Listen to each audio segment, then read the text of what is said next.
Hello दोस्तों, अगर dictations पसंद आएँ तो लाइक, शेयर और सब्सक्राइब ज़रूर कर दीजिएगा। अगर आप इस चैनल पे नए हैं तो लाल रंग का सब्सक्राइब बटन है, बेल के साथ दबा दीजिएगा ताकि आपको आने वाली डिक्टेशंस टाइम टू टाइम समय पे मिल सकें। Thank you.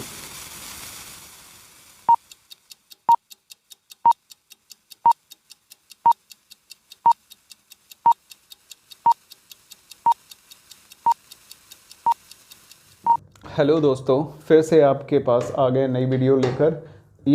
इस वीडियो में थोड़ी जो क्या कहते हैं टेबल्स हैं वो इजी हैं और आपका रिवीजन हो जाएगा। कुछ लोगों को नई जानकारियाँ मिल जाएंगी और बहुत कुछ और भी हो सकता है सीखने को मिल जाए। ठीक है, तो फिर से ये स्प्रेडशीट 9th नंबर की आपके पास लेके आए हैं।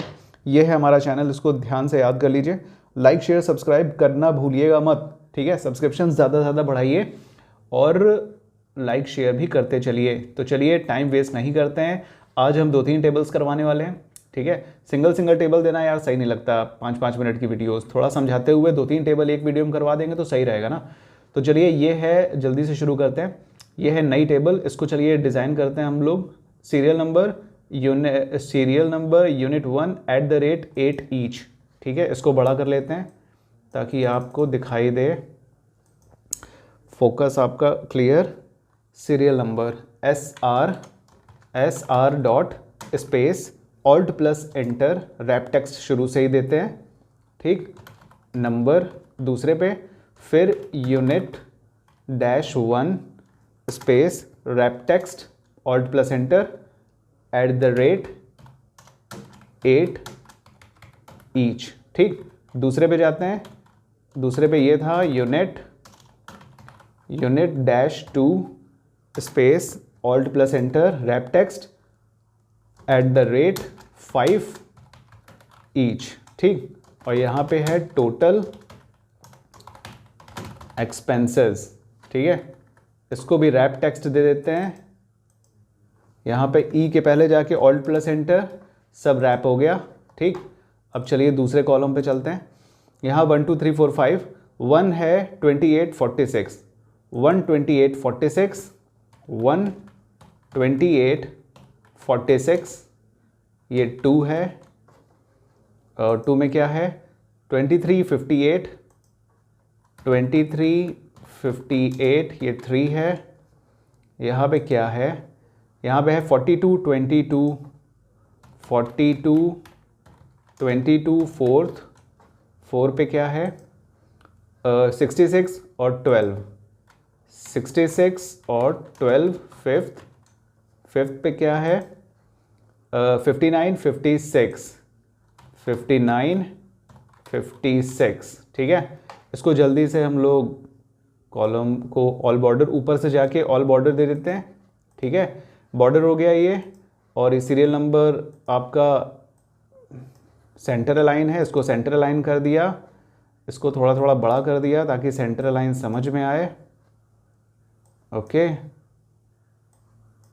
ठीक, अब इसको क्या कर दिया, ये सब कुछ सेंटर अलाइन है, सब कुछ सेंटर अलाइन है, इसको भी सेंटर अलाइन कर दिया। ठीक है, तो चलिए अब है question number first, calculate total expenses. Total expenses को हम कैलकुलेट कैसे करेंगे, टोटल एक्सपेंसेस को कैलकुलेट हमें पूरा मल्टीप्लाई पहले करना पड़ेगा। 28 इज इक्वल टू का मार्क लगा दिया। ठीक है, 28 इंटू 8। ठीक है, उसके बाद प्लस का साइन, उसके बाद 46। आप ऐसे कर लो, सेल को सेलेक्ट कर लो डायरेक्ट पहले, इंटू 8 प्लस का साइन, फिर इस सेल को सेलेक्ट कर लो क्योंकि हमें ड्रैग करना है ना, तो अगर नंबर लिखेंगे तो सब में नंबर ड्रैग हो जाएगा। ठीक है, इसीलिए हमने सेल को किया, सेल इंटू 5। ठीक, अब 454 इसका आ गया है, हमने इसको ड्रैग कर दिया। अच्छा, आप ड्रैग नहीं करोगे, यहाँ पे भी ड्रैग प्लस के बटन के पास डबल क्लिक कर दोगे तो सबके वैल्यूज़ आ जाएंगी। ठीक है, अब चलिए sort this table according to total in ascending order. According to total मतलब टोटल के हिसाब से असेंडिंग ऑर्डर हमें बनाना है, तो हमने इसको पूरे को सेलेक्ट किया, सॉर्ट एंड फिल्टर ऊपर गए, यहाँ पे कस्टम पे गए, यहाँ पे हमने सॉर्ट बाय से टोटल को लिया, टोटल एक्सपेंसेस। यहाँ पे हमने क्या था, असेंडिंग ऑर्डर ना, डिसेंडिंग ऑर्डर क्या होता है, बड़े से छोटा, असेंडिंग ऑर्डर क्या होता है, स्मॉलेस्ट टू लार्जेस्ट, छोटे से बड़ा। इसको हमने क्लिक किया तो देखिए सबकी वैल्यू अपने आप आ गई है। ओके, तो ये था क्वेश्चन दूसरा। अब इसके बाद है insert A column of unit 1 expenses and unit 2 expenses before total. ये उल्टा क्वेश्चन करवा रहा है, चलिए करते हैं फिर भी। यूनिट 1 एक्सपेंसेस और unit 2 expenses before total expenses, ठीक है। यूनिट 1 एक्सपेंस बनाना है और यूनिट 2 एक्सपेंस बनाना है टोटल के पहले। तो टोटल पे हम गए, ठीक है, आपका फोकस सही है।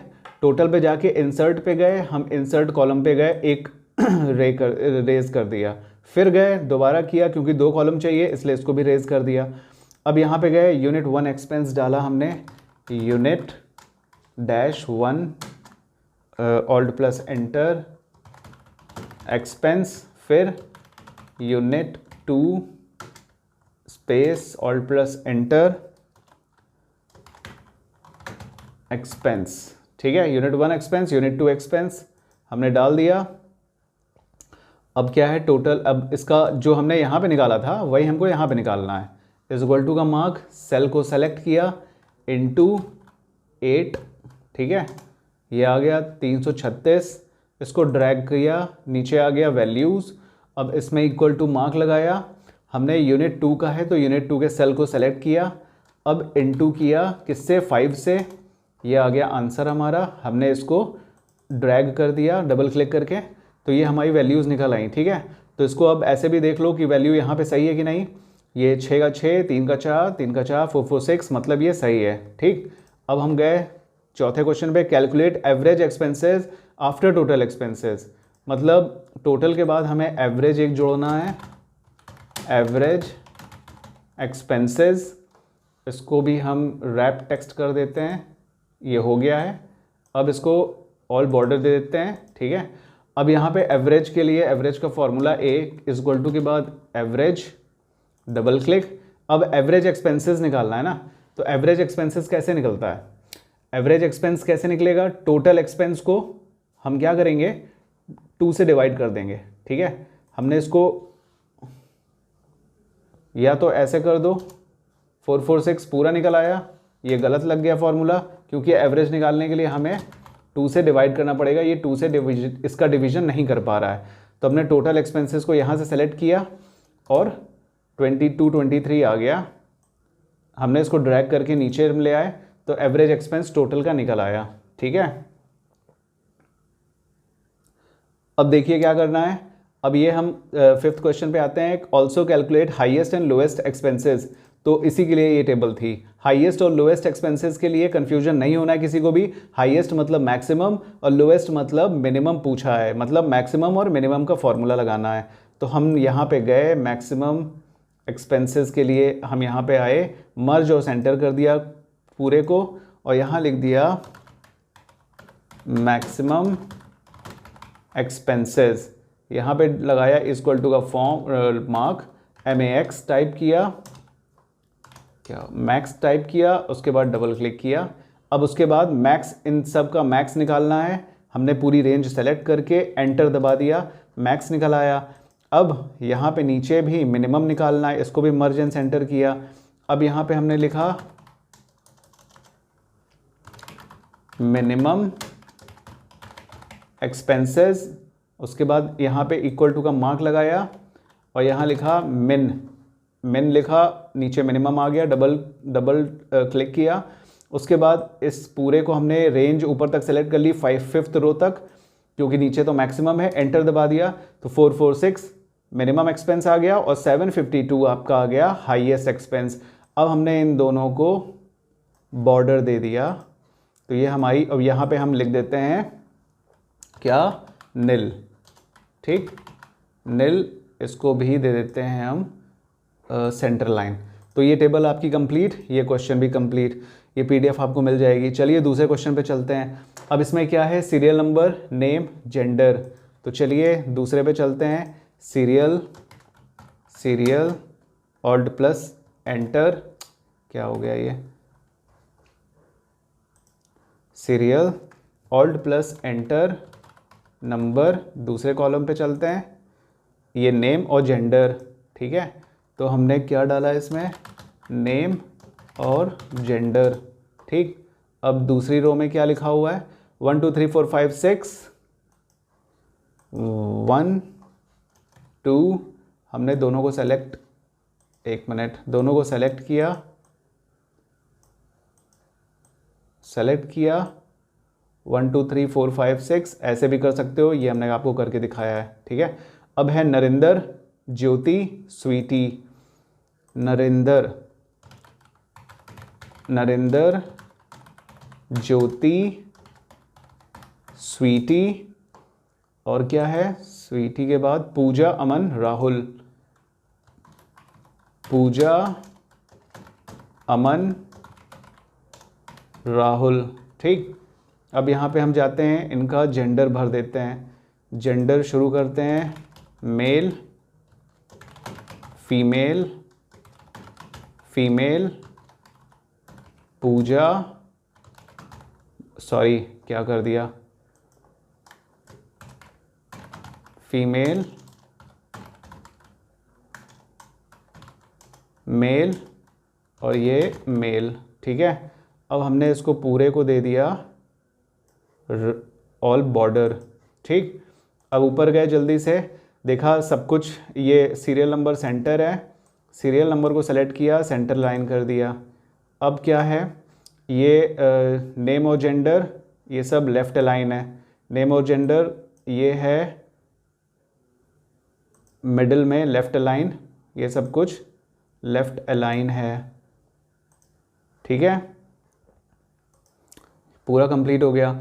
अब है पहला question, insert A column of salary 2020 and 2010 and salary 2011 after gender.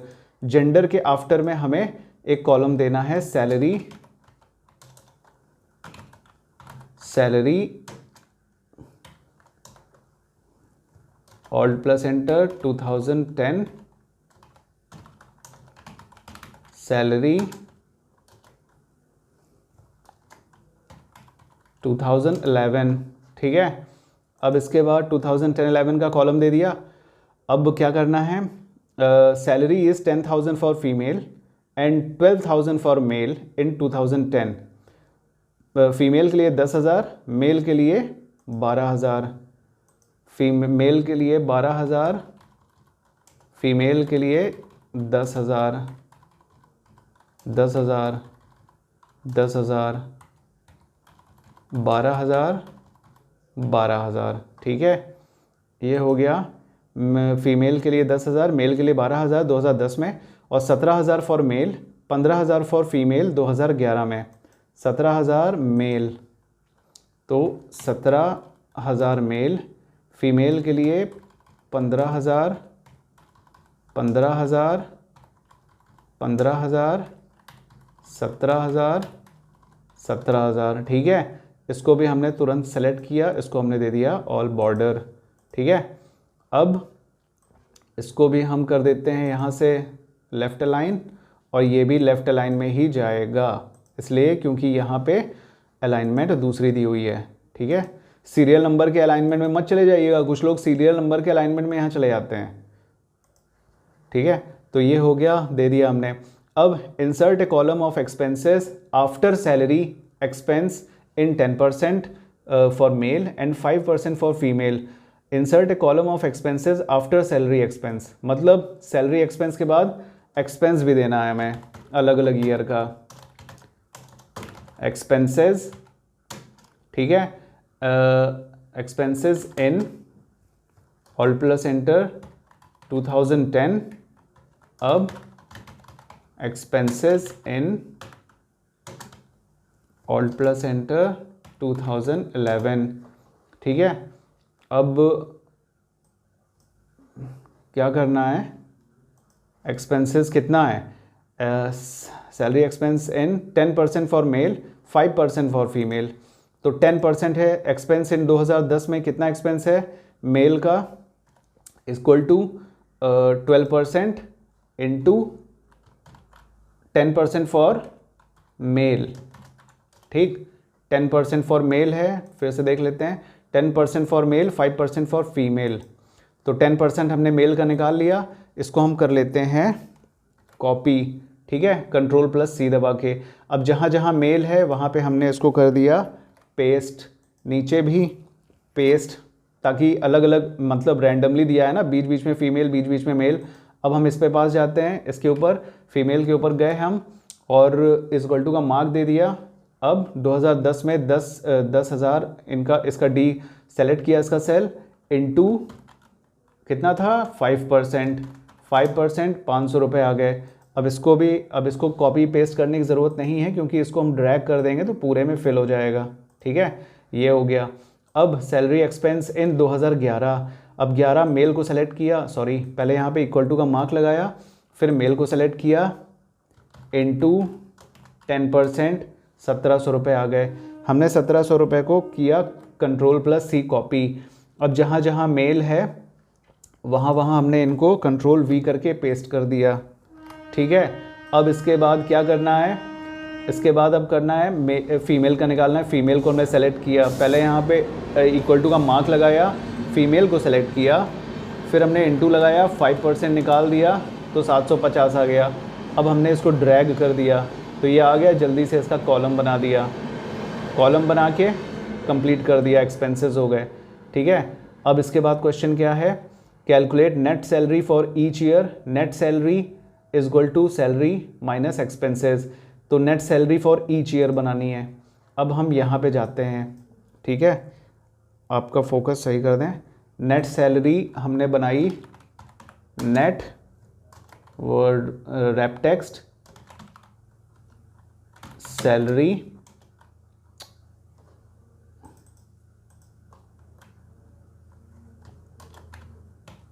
$2010, ठीक है, नेट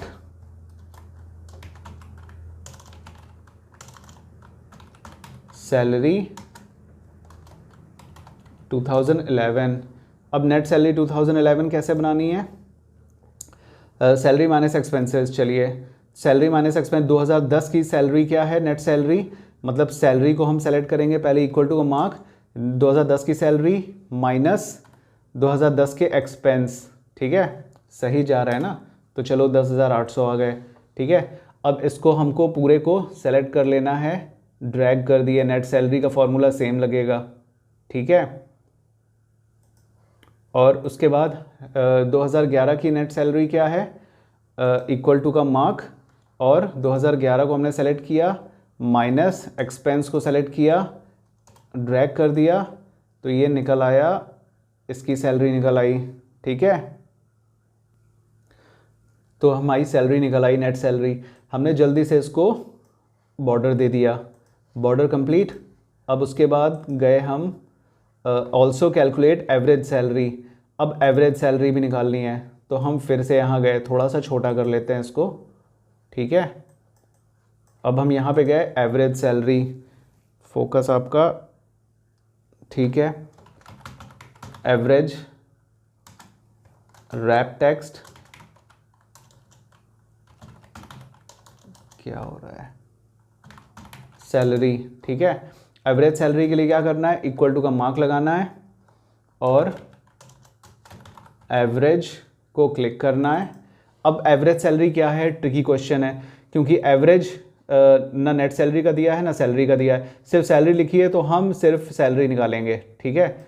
मतलब 2010 और 2011 की मेल सैलरी का एवरेज 14,500। अब हमने इसको ड्रैग कर दिया डबल क्लिक करके और इसको दे दिया ऑल बॉर्डर। तो देखिए एवरेज सैलरी निकल के चली आई 14,500, 12,500 मेल फीमेल की दोनों की, ठीक है। तो निकल के चले आई, ये हो गया हमारा टेबल, यहाँ पे ख़त्म हो गई ये वाली, ठीक है। अब चलिए दूसरी शीट पे चलते हैं। दूसरी शीट पे चलते हैं, दूसरी शीट में क्या है, रिजल्ट ऑफ क्लास 10th, ठीक है। पहले में हमने दे दिया, चलिए दूसरी शीट पे आते हैं, फोकस आपका ठीक है, रिजल्ट ऑफ क्लास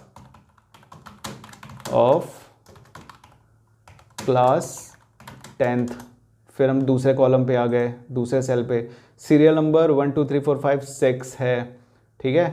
तो सीरियल नंबर 1 2 3 4 5 6। ठीक है, अब हम गए, ये ऊपर चला जा रहा है, इसको हमने नीचे किया मतलब ऊपर किया। ठीक है, फिर है राजा, नेम हिंदी इंग्लिश। ठीक है, नेम हम ऊपर जाते हैं, सीरियल नेम, सीरियल के नंबर की तरफ, नेम हिंदी इंग्लिश। ठीक है, नेम क्या क्या है, राजा मोहन सुभाष प्रीति, राजा मोहन सुभाष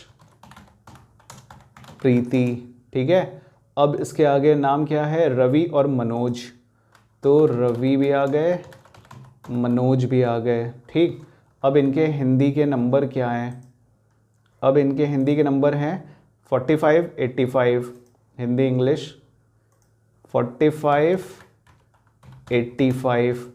ठीक, अब ये क्या है 65 85 96, 65 85 96। ठीक, और 75 85 75 85। ठीक, टैब ऊपर गए, 85 हमने पहले से लिखा हुआ है, 96 88 96 96 88 96। अब 77 88 77 88, हमने जल्दी से इसको ऑल बॉर्डर दे दिया पहले तो। ठीक, ये दे दिया ऑल बॉर्डर। अब ऊपर का जो था मर्ज एंड सेंटर था, इसको हमने मर्ज एंड सेंटर कर दिया, इसको बोल्ड कर दिया, इसको अंडरलाइन नहीं देना था तो नहीं दिया। ठीक है, चलिए अब क्वेश्चन करते हैं। Insert A column of SC social studies, social SC क्या होता है यार, ये है SS, सो चलिए ठीक है जो भी है, SC SS and math after Hindi. After Hindi के बाद हमें 3 कॉलम बढ़ाने हैं, तो हम यहाँ पे गए, फिर हमने एक कॉलम बढ़ाया, फिर हमने एक कॉलम बढ़ा दिया। ठीक है, तो पहला कॉलम है SC, फिर SS, फिर मैथ। ठीक है, अब इनके नंबर्स हमको डालने हैं। अच्छा, इनके नंबर्स ऐसे दिए हैं 65 85 95, तो 65 85 95 आ गया नंबर। ठीक, 95 86 65 76 86 65 76 86 86 65 76। अब 66 78 86 66 78 86 66 78 86 97 86 87 97 97 86 87 97 97 86 87। अब 73 33 66 73 33 33 66। ठीक है, अब फिर से 66 के बाद क्या है 78 89 60 78 89 60। तो चलिए ये सब टेबल हमने पूरी बना ली। ठीक है, अब हम क्या करते हैं, कैलकुलेट टोटल मार्क्स। अब कैलकुलेट टोटल मार्क्स, हमें यहाँ पे एक टोटल मार्क का जोड़ना पड़ेगा, टोटल मार्क्स। ठीक है, ये हमने जोड़ के जल्दी से इसको दे दिया कॉलम मतलब बॉर्डर, और ऊपर वाले को हमने मर्ज एंड सेंटर कर दिया, 2 बार दबाया तो मर्ज एंड सेंटर हो गया। अब टोटल इनका देना है तो हमने तुरंत इन सब को टोटल करके ऊपर ऑटो सम पे हम चले गए, आ गया मार्क्स। अब इसको ड्रैग करके क्लिक कर दिया, ये हो गया। अब हम इसको यहाँ पे कर लेते हैं, थोड़ा सा यहाँ पे टोटल मार्क्स निकल आए हमारे। अब क्या है, परसेंटेज ऑफ मार्क्स निकालने हैं। ठीक है, तो परसेंटेज के लिए भी एक कॉलम बना दिया जल्दी से, PRCENTAG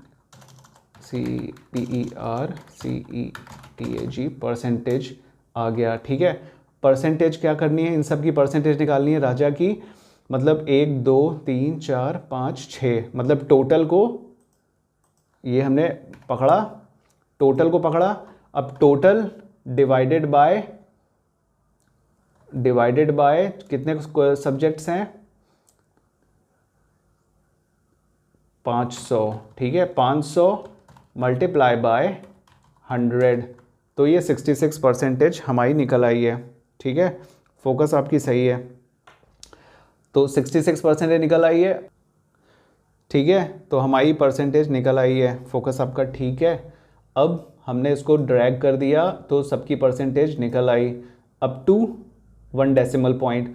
अब हमने ऊपर वाले को पकड़ के तुरंत दे दिया ऑल बॉर्डर, और हमने ऊपर वाले को लेकर मर्ज सेंटर फिर से कर दिया, तो ये हो गया, ठीक है। तो चलिए परसेंटेज निकल आई है। अब क्या करते हैं, परसेंटेज ऑफ मार्क्स। अब calculate grade on percentage of marks if percentage, इतनी कंडीशन दे दी है, इफ़ का फॉर्मूला लगाना है, ठीक है। अब चलिए कैसे लगाते हैं इसको, वही वाला कल वाला फॉर्मूला आ गया फिर से। तो हमने यहाँ पे लगा दिया ग्रेड का, एक ग्रेड का कॉलम जोड़ दिया, ठीक है। अब यहाँ पे हमने इक्वल टू का मार्क लगाया, इफ़ लगा दिया, इफ़ को शुरू किया, ब्रैकेट ओपन। अब हमने क्या किया, अब हमको ये करना है कि टोटल मार्क्स में से क्या देखना है, टोटल ये परसेंटेज दिया हुआ है, तो परसेंटेज के हिसाब से ग्रेड निकालनी है। तो पहली condition greater than 70 is equal to A plus, तो हमने इफ़ का फॉर्मूला लगाया। अब हमने परसेंटेज के कॉलम को सेलेक्ट किया, greater than 70 comma inverted comma के अंदर ए और प्लस का साइन, इन्वर्टेड कॉमा क्लोज, ठीक है। अब हमने कॉमा लगाया, एक कंडीशन और दी है, ठीक है, ये कंडीशन दूसरी वाली है, greater than 55 is equal to B plus. तो ग्रेटर देन 55 मतलब फिर से इफ़ लगा दिया, ब्रैकेट शुरू कर दिया, फिर से हम परसेंटेज को सेलेक्ट किए करेंगे, ठीक है। उसके बाद हम इसको क्या कर देंगे, ग्रेटर देन 55 कॉमा, फिर इन्वर्टेड कॉमा शुरू कर देंगे। अब ये बी प्लस है, ठीक है, इसको इन्वर्टेड कॉमा क्लोज कॉमा दे देंगे, ठीक है। ये कंडीशन देखते जाइएगा, रिपीट कर रहे हैं, ठीक है। फिर तीसरी कंडीशन है less than 50 is equal to C, तो फिर से हम इफ़ का फॉर्मूला लगाएंगे, ब्रैकेट शुरू। अब क्या है, फिर से हम परसेंटेज के कॉलम को सेलेक्ट करेंगे।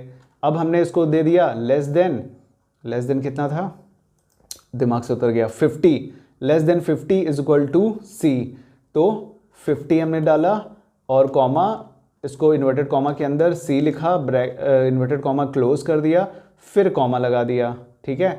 अब हम इसको फिर से यहाँ पे ले जाते हैं, ठीक, थोड़ा स्क्रीन उतनी जाएगी, ठीक है।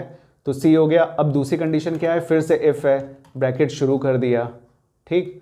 अब हम यहाँ सी पे गए, अब हमने यहाँ पे फिर से देखा condition greater than 60 is equal to A, तो अब फिर से हम इस कॉलम को सेलेक्ट करेंगे परसेंटेज को, क्योंकि परसेंटेज से ही हमको निकालना है। तो ग्रेटर देन 60 कॉमा शुरू, इन्वर्टेड कॉमा के अंदर ए, उसके बाद इन्वर्टेड कॉमा क्लोज, फिर से कॉमा, क्योंकि एक कंडीशन और है लास्ट वाली, greater than 50 is equal to B minus. तो फिर से हमने इफ़ लगाया, ब्रैकेट शुरू किया, फिर से परसेंटेज के कॉलम को सेलेक्ट किया, क्यों, क्योंकि हमें परसेंटेज के कॉलम से ही निकालना है। तो ये क्या है, इसमें क्या है, अच्छा, greater than 50 is equal to B minus, greater than 50 comma inverted में बी और ये माइनस इन्वर्टेड कॉमा क्लोज। अब कोई कंडीशन नहीं है, तो ये हमने क्या, नेस्टेड इफ का फॉर्मूला लगा दिया, ठीक है। तो इसमें कितने ब्रैकेट्स आए, एक ब्रैकेट, दूसरा ब्रैकेट, तीसरा ब्रैकेट, चौथा ब्रैकेट और ये पांचवा ब्रैकेट। तो अब हमने 5 ब्रैकेट से इसको बंद करना है, 1 2 3 4 5, ठीक। फॉर्मूला आपको समझ में आ गया है। ये हमको परसेंटेज, एक ही सेल पे हमको इतनी सारी कंडीशंस लगानी है ताकि हमारा आंसर ग्रेड्स में आए, और हमने ग्रेड्स को इन्वर्टेड कॉमा के अंदर बंद कर दिया है। इनके रिजल्ट्स हैं ये सब। अब चूंकि इफ़ का फॉर्मूला सिर्फ सिंगल लॉजिकल रीजनिंग निकालने के काम आता है, लेकिन इसमें कंडीशंस इतनी सारी दी हुई हैं, इसीलिए हमने इफ़ में इफ़ को जोड़ते हम चले गए, इफ़ को इफ़ से जोड़ते चले गए, क्योंकि पुराने माइक्रोसॉफ्ट एक्सेल में IFS का फॉर्मूला नहीं है, इसलिए हमने इसको इफ़ के अंदर इफ़ हमने लगाया, जिसको कहते हैं नेस्टेड इफ़।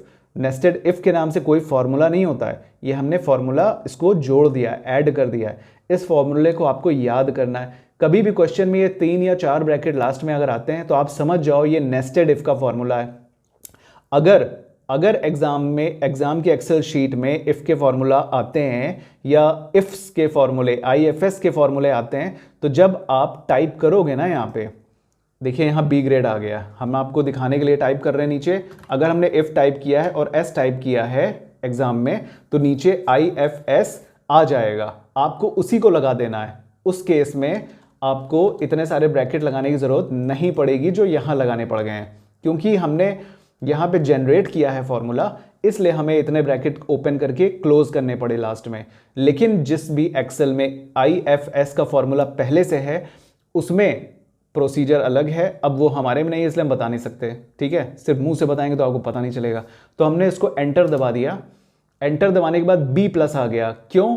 क्योंकि ये दी हुई कंडीशन के हिसाब से सबका आ गया फॉर्मूला। अब इसको क्रॉस चेक कर लेते हैं।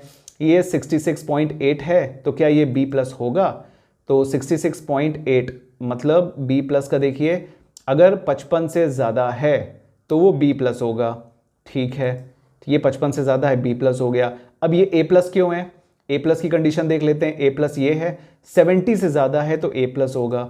तो देखिए 71 है तो A+ हो गया। अब ये देखिए 90, ये सब A+ है। इन सब को आप देख लीजिए, ये सब 70 से ज़्यादा हैं, ठीक है। यहाँ 70 से ज़्यादा वाले की कंडीशन A+ की है ना, तो 70 से सब ज़्यादा है तो सबकी कंडीशन लागू हो चुकी है, ठीक है। तो ये था आपका, इसको हमने बॉर्डर दे दिया जल्दी से। तो ये आपका कंप्लीट हो गई आज की टेबल। ऊपर वाले को हमने मर्ज एंड सेंटर एक बार किया, फिर दूसरी बार किया, फिर से मर्ज एंड सेंटर पूरा हो गया है। तो सारे फॉर्मूलाज आपके लग चुके हैं। ये पूरी टेबल आपकी कंप्लीट हो गई है। अब कुछ भी नहीं बचा, ठीक, सब खत्म, सब बता दिया गया है। अब आपके पास इसको तैयार कर लीजिएगा अच्छे से। और ये हमने इसको दूसरे शीट में कर दिया है ताकि आप लोगों को कोई दिक्कत ना आए, ठीक है। तो ये था, इस शीट को देने का हमारा पर्पज़ ये था कि कुछ लोगों ने इसके बारे में हमसे पूछा। अच्छा, एक चीज़ और बता देते हैं आपको। जैसे ये मान लीजिए हम किसी क्वेश्चन में डॉट दिया रहता है ना, 1 के बाद डॉट, ये देखिए डॉट है ये। तो ये कैसे आता है? अगर आपको क्वेश्चन शीट में ये दे दिया है तो अब कंपलसरी है कि आपको बनाना है। तो आपको क्या करना है ना, एक कमेंट भी ऐसा आया था, तो आपको क्या करना है, double inverted comma single comma पहले लगाना है, इन्वर्टेड कॉमा सिंगल वाला, फिर उसके बाद 1 टाइप करके डॉट लगा देनी है, ठीक है। फिर एंटर दाब देना है। तो एंटर दाब देंगे तो यहाँ पे 1 आ जाएगा लिख के, ठीक है। अब जैसे हम इन्वर्टेड कॉमा सिंगल लगाते हैं, 2 टाइप करते हैं और क्या कहते हैं डॉट देते हैं, एंटर दबा देते हैं, 2 आ गया, ठीक है। अब हमने ऐसे ही सिंगल इन्वर्टेड कॉमा 3 डाला, डॉट लगाई, एंटर कर दिया, 3 डॉट आ गई। अब हमने सिंगल इन्वर्टेड कॉमा 4 लगाया, डॉट लगाया, एंटर दबाया तो 4 डॉट आ गया। अब इसको हम अगर सेंटर अलाइन कर देते हैं तो ये इस टाइप से आ जाएगा, ठीक है। ये कन्फ्यूजन थी, ये कन्फ्यूजन दूर हो गई आज, ओके। तो चलिए इसको हम मिटा देते हैं। और जिन्होंने लाइक शेयर सब्सक्राइब नहीं किया है वो प्लीज़ कृपया करके कर लें, ठीक है। और सब्सक्राइब भी करते जाओ अच्छे अच्छे से, बहुत कायदे से, और व्यूज़ भी बढ़ाते जाइए, लाइक भी करते जाइए, क्योंकि कोशिश करते हैं कि आपको रिलेवेंट इन्फॉर्मेशन ही प्रोवाइड करवाएं। और जितनी नॉलेज है ना यार, उतनी तो हम देने की कोशिश करते हैं, ठीक है। अब बहुत बड़े IT सेक्टर के हम 30 मार्खा तो है नहीं कि हम आपको अब खोल के सब कुछ दिखा देंगे कि भैया ऐसे नहीं ऐसे होएगा। जितनी कोशिश कर सकते हैं उतना तो करते हैं। और आपको ये भी हम इंफॉर्मेशन दे दें कि एग्ज़ाम में ना लाइट मोड ही आने वाला है, बहुत ज़्यादा डीप में नहीं आएगा, ठीक है। क्योंकि उनको ना स्टेनोग्राफर चाहिए, उनको IT सेक्टर का हीरो नहीं चाहिए। अगर IT सेक्टर का बंदा चाहिए होता तो वहाँ पे तो कितनों को खुद भी नहीं आता होगा बहुत कुछ। मतलब हम काम किए हैं इसलिए हम जानते हैं, इसलिए बता रहे हैं आपको, ठीक है। तो इतना ज़्यादा नहीं आएगा, लेकिन हम आपको ये नहीं कहेंगे कि आप डीप में नॉलेज मत लो। आप जितना हो सकता है उतना लो, क्योंकि आप एग्ज़ाम देने जा रहे हो। जितनी नॉलेज हम दे सकते हैं उतनी हम देंगे। हमसे भी बड़े बड़े ज्ञानवान लोग हैं। यूट्यूब में कमेंट्स अच्छे अच्छे क्रिटिसिज्म के भी कमेंट्स आते हैं, तो उन सब के लिए भैया हमारे अंदर प्यार है, ठीक है। आपको जैसे कमेंट देने दो, हम सब में राज़ी हैं। आपको हम उसमें भी आपको हम लाइक करेंगे और वो हार्ट नहीं होता बना के भेज देंगे, ठीक है। बुरा मत मान जाना। लेकिन यार तैयारी अच्छे लेवल पे करके जाओ, लेकिन इतना जान लो कि एग्ज़ाम एकदम मस्त होने वाला है, ठीक है। कोई भी टफ एग्ज़ाम नहीं आएगा, ऐसा हमारा दिल कह रहा है और अभी तक का एक्सपीरियंस भी कह रहा है। तो हमने शेयर कर दिया है, अब आप भी शेयर करते जाओ चैनल को, सब्सक्रिप्शन बढ़ाते जाओ, ठीक है। चलिए फिर अगले CPT में मिलेंगे। अगर CPT बनाते हैं जल्दी से तो अगले में मिलेंगे। Thank you so much.